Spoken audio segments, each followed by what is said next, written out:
안녕하세요. 염치를 모르는 시어머니와 자기 앞가림도 못하는 남편한테 질려서 베끼든 30대 여성입니다.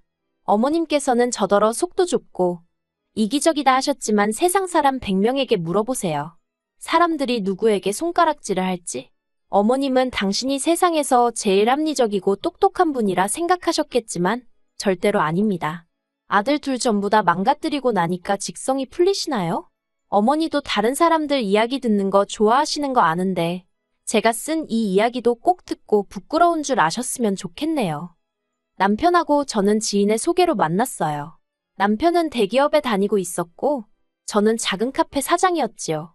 그렇지만 카페가 작다고 해서 매상도 적었던 건 아니에요.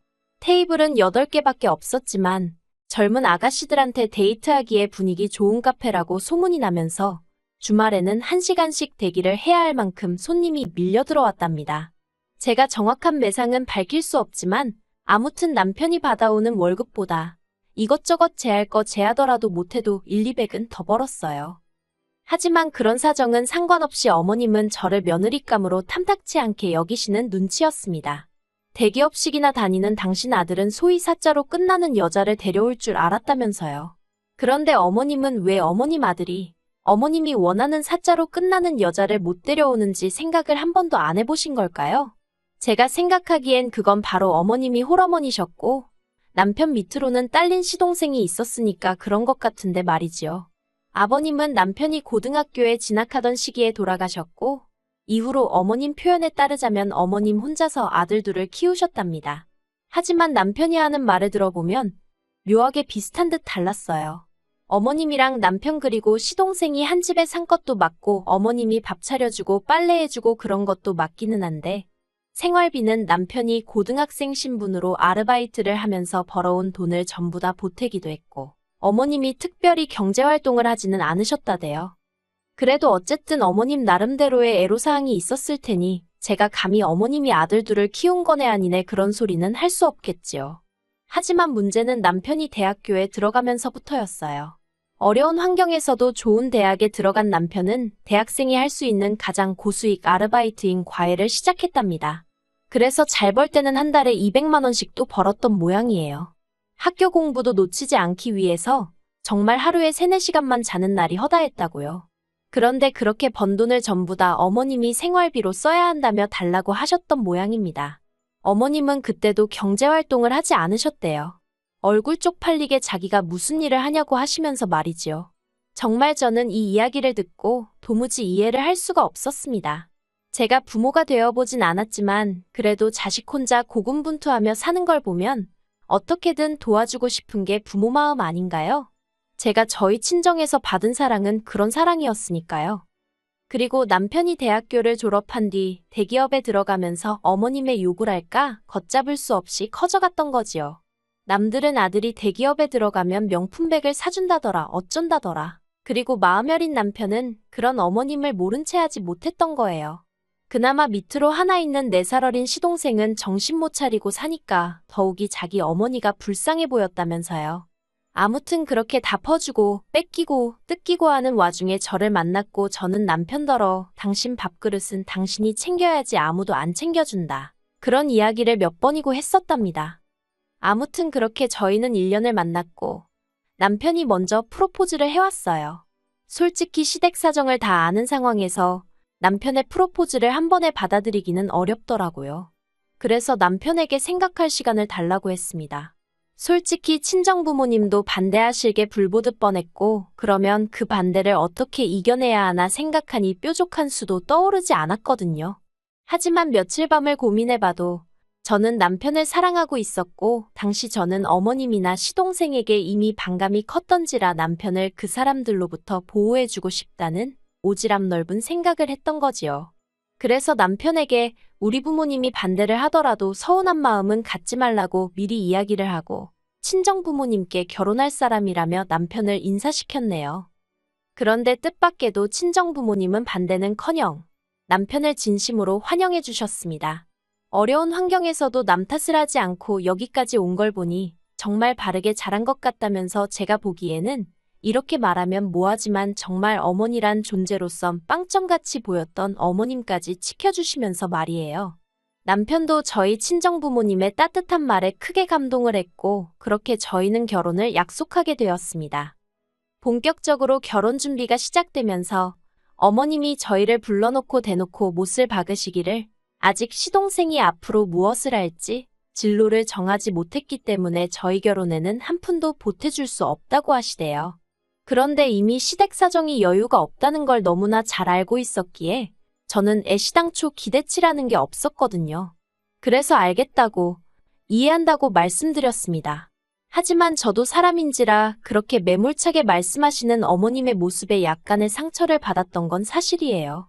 남편도 몹시 민망해하며 저에게 미안하다고 사과를 했고요. 하지만 그런 어머님을 둔 게 남편의 잘못은 아니잖아요. 그래서 괜찮다고 했지요. 그리고 다행히 이런 사정을 모두 알게 되신 친정부모님이 선뜻 신혼집 장만을 해주셨습니다. 그런데 어머님이 생각지도 못한 말씀을 꺼내셨습니다. 말씀하시기를 집이야 저희가 사는 곳이니 전세든 월세든 매매든 그게 당신과 무슨 상관이냐고요. 그리고는 그것보다는 당신은 예단이 중요하다고 생각하신다대요. 예단이라는 게 원래 시댁 어른들한테 저 좀 예쁘게 봐주세요 하고 보내는 선물인데 그걸 어떻게 생략할 생각을 하냐면서. 하지만 제 입장에선 황당하기 짝이 없었던 게 집이 4억짜리였고 남편은 7천만 원 들고 장가를 오는 상황이었어요. 그런데 그런 와중에 어머님이 저한테 명품백과 진주 목걸이 그리고 골프채 세트를 바라신다는 게 상식적으로 말이 안 되잖아요. 제가 어머님께 호감을 갖고 있던 건 아니지만 그래도 웬만하면 착하고 예쁜 며느리가 되고 싶었는데 가만히 있으면 해가면서 욕만 뒤지게 먹게 생겼더라고요. 그래서 어머님께 제가 어쨌든 집까지 해가는 마당에 그런 말씀은 어불성설이신 것 같다고 한마디 했네요. 그리고 그 일이 계기가 되어 어머님과 제 사이는 걷잡을 수 없이 초장부터 틀어지게 되었지요. 그래도 결혼은 제가 어머님이랑 한 게 아니라 남편이랑 한 거고, 남편과 제 사이만 놓고 보자면 사실 이혼을 생각할 정도로 문제가 있지는 않았어요. 그래서 어머님 일은 마음 한켠에 묻어두고 제 결혼 생활에만 초점을 맞추었지요. 하지만 어른들이 왜 결혼할 때 집안을 봐야 한다고 그렇게 말씀들을 하신 건지 남편과 살아보니 알겠더군요. 결혼은 남편하고만 잘 지내서 될 일이 아니라는 걸요. 남편과 결혼을 약속하던 당시 제가 남편에게 딱 하나 조건으로 제시한 게 있었어요. 그건 바로 시댁에 대한 무조건적인 지원은 지양하자는 거였습니다. 솔직히 어머님 나이가 60으로 노인으로 보기에는 너무나 젊으셨어요. 그렇다고 몸이 어디가 안 좋으신 것도 아니었고 고질병을 갖고 계시지도 않았고요. 게다가 노후 준비도 되어 있지 않은 상태에서 재산이란 건 어머님이 시동생과 함께 살고 있던 작은 빌라 하나가 전부였는데, 까놓고 말해서 나중에 더 나이 드시면 그거 팔아서 실버타운은 택도 없고 나중에 혹시나 편찮기라도 하시면 병원비나 감당할 수 있을까 싶은 수준이었습니다. 그리고 그런 와중에 저희 남편이 매달 돈까지 들이고 있으니 솔직히 저희 남편이 돈을 찍어내는 기계도 아니고 저희도 자리를 잡아야 할 거 아니에요. 그래서 남편에게 이제 용돈은 그만 드리라고 했어요. 생신이나 명절과 같은 특별한 날에만 챙겨드리자고요. 이때까지 당신 할 만큼 한 거라고 위로도 잊지 않았네요. 그러자 남편도 몇 날 며칠을 고민하는 눈치더니 알겠다더군요. 말이 나온 김에 허심탄회하게 이야기해 볼게요. 저는 어머님이 당신 쓰실 용돈이라도 나가서 직접 버시면 참 좋겠다 싶더라고요. 비교하자는 건 아니지만 저희 친정부모님은 노후 준비도 되어 있으셨고 그와는 별개로 어쨌든 자리 잡아가는 자식에게 손은 안 벌린다는 주의셨지요. 그래서 지금까지도 작은 소일거리라도 일을 손에서 놓지 않고 계시거든요. 모든 사람들이 저희 친정부모님처럼 살아야 한다는 건 아니지만요. 아무튼 그러니 어머님은 어머님대로 저희가 괘씸해 죽으려고 하셨습니다. 특히나 저에 대한 분노가 매우 크셨어요. 갑자기 돈을 안 주면 당신과 시동생은 손가락이나 빨다 죽으라는 거냐며 독한 말씀도 서슴지 않으셨지요. 그러자 그 순한 남편도 그동안 돈 들인 걸 하나도 안 남기고 다 쓰신 거냐며 화를 내더라고요. 어머님이 그런 남편의 면전에 대고 하신 말씀은 충격 그 자체였습니다. 주면 몇 푼이나 줬다고 생색을 내고 난리냐며 남의 집 자식들은 지부모 해외여행도 보내주고 차도 뽑아준다더라 그러셨거든요. 그리고 그 대화를 계기로 남편도 어머님께 두 손 두 발 닫은 눈치였어요. 비록 저한테 어머님이나 시동생에 대해서 나쁜 이야기를 하고 그런 것은 아니지만 만날 자리라던가 얘기할 일 자체를 안 만들었다고 해야 할까요? 그리고 저는 저더러 나쁜 며느리라고 하실지도 모르겠지만 남편이 어느 정도 태도를 명확히 해주니 솔직히 편했지요. 그래서 크게 스트레스 받지 않고 남편과 하루하루 무난한 결혼 생활을 이어갈 수 있었습니다. 그런데 작년 뜬금없이 어머님이 무슨 저희 주려고 갈비를 했다면서 집에 오라고 하시는 거예요. 그때가 마침 남편 생일 즈음이기도 했고, 그래서 저는 속으로 결국 자식이기는 부모 없다더니 어머님이 먼저 화해의 손길을 내미시려나 보다 싶어서 안 가겠다는 남편을 설득해 시댁으로 향했습니다. 그런데 어머님이 꺼내신 말은 생각지도 못한 이야기였어요. 시동생 장가를 보내야 하지 않겠냐대요. 시동생이 장가를 가면 가는 거지. 왜 저희한테 보내자고 표현을 하시는지. 깨름직했지만 그쳐 보내야지요 하고 일단 대답을 했어요.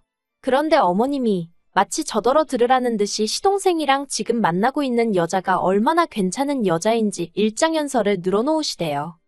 스튜디어스라는데 키도 훤칠하니 얼굴도 예쁘고 그리고 또 뭐 여자 집이 잘 사는 모양이라나요.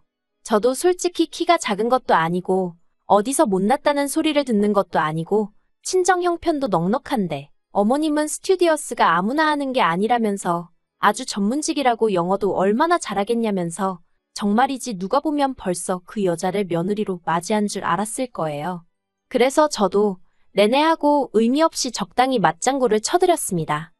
그러다 문득 시동생이 무슨 재주로 그런 괜찮은 여자를 만났나 싶은 거예요. 시동생은 대학도 다니다 말았고 이후로 사업한답시고 여기저기 껄떡거리고 다니다가 이도저도 못해보고 지금은 아는 형이라는 사람 술집에서 일을 돕고 있었거든요. 그래서 어머님께 그 아가씨가 시동생 직업은 아냐고 저도 모르게 그만 단도직입적으로 물었습니다.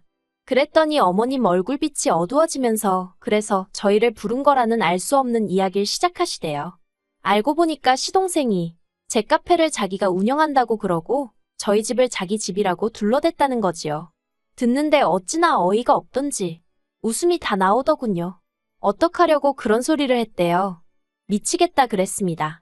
그러자 어머님이 그러니 니들이 도와줘야겠다면서 당장 다음 주에라도 집을 바꾸재요. 순간 저는 제 귀를 의심했습니다. 집을 바꾸자는 게 무슨 말씀을 하시는 거예요? 이참에 집을 바꿔서 살자고. 작은 애는 너랑 다르게 나랑 합가할 생각도 하고 있는 모양이더라. 너는 어차피 나랑 살기 싫잖니? 그러니 네가 사는 집은 작은 애한테 양보해라. 어머님 이 집 제가 해왔거든요? 네가 해왔어도 내 아들이랑 살려고 해온 집이니까.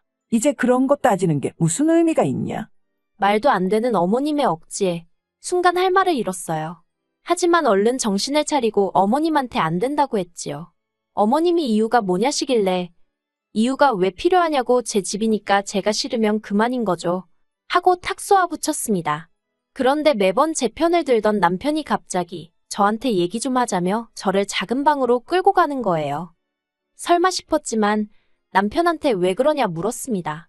그랬더니 남편이 저랑 결혼한 이후로 늘 제 비위를 거스르지 않기 위해 어머님과 시동생에게 잘해주고 싶은 마음이 있었지만 모른 척하느라 너무 괴로웠다대요. 그런데 이번만큼은 제가 자기한테 맞춰주면 좋겠답니다.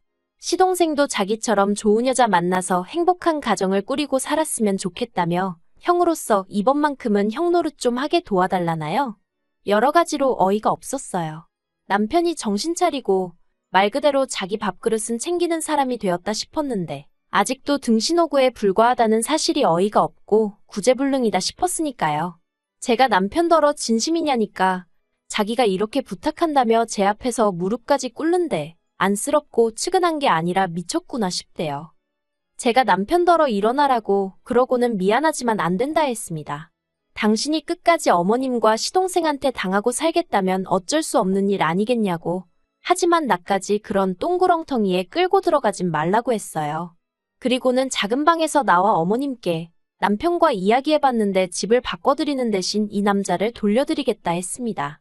벗겨드시던 삶아드시던 어머님 입맛대로 해드시라고 저는 이제 손 떼겠다고요. 그리고 소름 끼치는 게 며느리가 그런 소리를 하면 너 지금 무슨 소리를 하는 거냐며 화라도 내시고 황당해라도 하셔야 하는 거 아닌가요? 그런데 어머님은 저더러 생각 잘했답니다. 저 때문에 당신 착한 아들이 얼마나 마음고생했을지 생각하면 당신 가슴이 찢어진다나 어쩐다나. 그리고 저를 더 좌절케 한 건 그런 상황에서조차 정신 못 차리고 한숨만 연신 내쉬던 남편의 모습이었어요. 대기업 다니고 돈 잘 번다고 능력이 있는 게 아니구나. 저렇게 자기 앞가림도 못하는 사람이 밥벌이를 하고 사는 게 오히려 신기하다. 별 생각이 다 들었네요. 그렇게 남편과 헤어지기로 결정하고선 그간 남편 앞으로 제가 대신 모아줬던 남편의 월급들 싹 정리해서 남편 계좌로 보냈습니다. 결혼 생활을 유지한 기간에 비해 남편도 아마 놀랐을 거예요. 알뜰살뜰 모았더니 그 액수가 상당했으니까요. 그 돈은 남편 몫으로 모으다가 나중에 남편이 꼭 갖고 싶어 하는 게 있으면 그때 주려고 했던 돈이라 솔직히 아깝고 그런 건 없었어요. 다만 그동안 같이 살던 정 때문인지 바보마냥 어머님한테 주머니 털리지 않고 지켰으면 좋겠다는 생각은 했네요. 하지만 완벽히 남남이 되고 얼마 지나지 않았을 때 술 취한 남편이 연락을 해왔습니다. 허탈하게 웃으면서 저더러 자기 개털됐다고 하는 거예요. 무슨 말이냐니까 시동생이 만나던 여자가 모든 사실을 알아차렸던 모양입니다. 그러자 마음이 급해진 시동생이 지영 그러니까 남편한테 돈 좀 해달라고 한 거지요. 어떻게든 돌아선 여자 마음 좀 잡아보겠다고 지형한테 빌린 그 피 같은 돈으로 명품을 사다 바쳤답니다. 원래도 한심한 인간인 건 알았지만 정말 어이없지요?